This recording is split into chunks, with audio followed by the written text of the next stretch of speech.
তারপর ভালো করে পেঁয়াজটাকে কুচিয়ে নিতে হবে। পেঁয়াজটাকে কুচিয়ে নেওয়ার পর লঙ্কা, কাঁচা লঙ্কাগুলোকেও ছোট ছোট সাইজে কেটে নিতে হবে। এই ফাঁকেই তোমাদেরকে মনে করে আলুটাকে সেদ্ধ করতে চাপিয়ে দিতে হবে।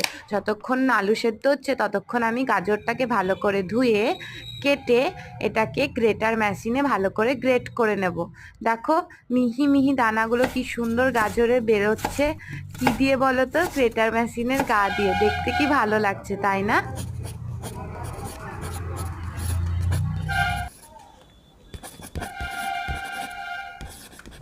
তারপর গ্রেটার মেশিনে গ্রেট করে নেওয়া গাজরগুলো একটা পাত্রে তুলে নিতে হবে। তারপর দেখো চটজলদি আমার আলুটাও সেদ্ধ হয়ে গেছে।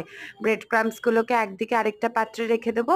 সমস্ত উপকরণ এখানে রইলো: আলু সেদ্ধ, পেঁয়াজ কুচি, গাজর কুচি, ব্রেড ক্রাম্বস, লঙ্কা কুচি, লঙ্কার গুঁড়ো, ধনে গুঁড়ো, জিরে গুঁড়ো, হলুদ গুঁড়ো, গোলমরিচ